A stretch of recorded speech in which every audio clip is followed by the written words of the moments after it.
When I told everybody that it is actually possible that the top of the cycle might just be in, nobody believed me. When I said I had sold around 117k to 118k, most people thought I was stupid. As a matter of fact, I got some really nasty comments that I can't even put here on social media, but it was crazy simply because I stated an obvious opinion. Most people did not like that opinion because the idea of something going down after it has been going up for the past 3 years seemed impossible for most people. But as always, the market does not care about what you think. The market will do what the market wants to do. Now the market has done significantly, and suddenly everything that I was talking about back then makes a little bit more sense now. So today I'm going to be breaking down to you why you will always be wrong about the market if you don't understand one thing: cycles. You can trade indicators, you can copy signals, you can follow all the influencers in the world, but if you don't understand cycles, you are blind, you are gambling, you are basically food for the market, and basically the market would not favor you. Let's talk. Most new traders think that the market goes up because of news, tweets, maybe ETFs, or maybe any popular narrative. Here's the truth: those things actually matter, but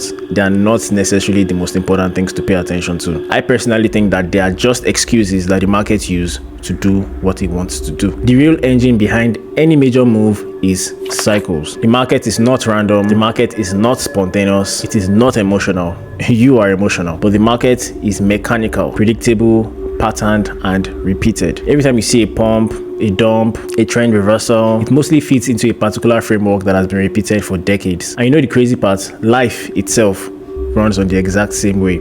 I mean, life has cycles as well. So cycles is not just a financial thing, it's actually common. There is life cycle, there is water cycle, there is sleep cycle, there is business cycle, there is even emotional cycles as well. Everything starts, grows, peaks, declines, resets, and then repeats the entire thing again. This repetition is what makes it being referred to as cycles, and cycles usually repeat, and basically because they repeat, this makes them predictable. So when I said 126k might be the top of the market, I wasn't saying it because I had this magical wand in my hand.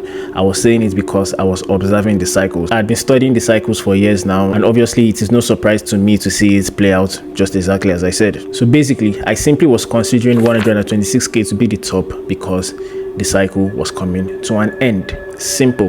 Now here's the part that nobody really wants to accept. Cycles are actually driven by people, and people are driven by emotions. The two major emotions are fear and greed. That is why you have something like the fear and greed index. Now these two emotions have not evolved since time immemorial. Ever since the beginning of time, fear and greed have always been constant. Those particular emotions have never changed. Predictable, repetitive, and consistent. And you know the funny thing? Human emotions actually move the market. So if human emotions do not change, the market cycles are likely not going to change as well, both theoretically and practically, because it's happening right now. This is why price actions often repeat, and this makes them predictable to an extent. So people change, technology changes, the world changes, but fear and greed stays the same. It never changes. Another thing to also note is that the people who actually control the market, they understand this thing, they understand the game, and they feed off of this. Most times, if you think the market reacts to news, you're probably late. Most times, prices actually moves first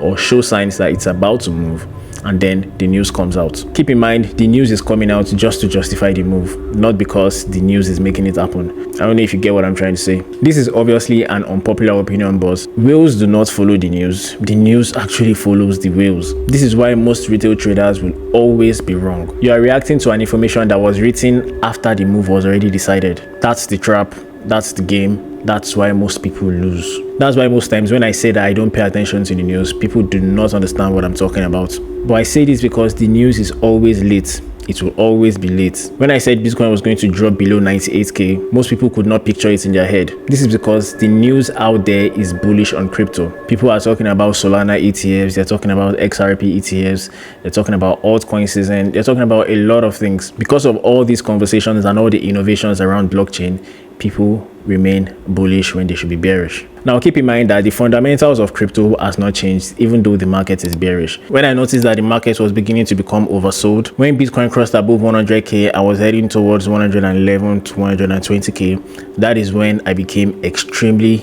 more cautious. I was busy calculating, looking at dominance, and basically watching euphoria in the market. So when I talked about prices declining, people said I was crazy. Most people said that this time is definitely different. Some people even said, bro, we are going to reach at least 200k in this cycle. But unfortunately, the market does not care about your predictions. It doesn't care about your Lamborghini dreams. The market will always do what it wants to do regardless of all of these things. And if you don't understand this, I promise you, you will always be on the wrong side. You will always be wrong because you trust the news over cycles, you trust your emotions over structure, you trust influencers over data, and you've always trusted hype over patterns. You will likely keep getting trapped in the same places. Until you understand cycles, until you understand human behaviors, until you understand that every pump and dump is engineered, buying the top, selling the bottom, panicking during dips when you should be holding, and most importantly, ignoring clear warning signs. So what I really like you to take away in this video is study the cycles and try as much as possible to understand human psychology. Do your research, don't run away from reading, don't run away from researching. It will always benefit you in the long term. If you can do these things, I promise you the next time the market tops, you will not be caught 2 steps behind. You won't be the one crying, you'll be the one cashing out. So if you like this video, make sure you smash the like button, subscribe, share, and do all that nice stuff. I will see you in the next video. Bye.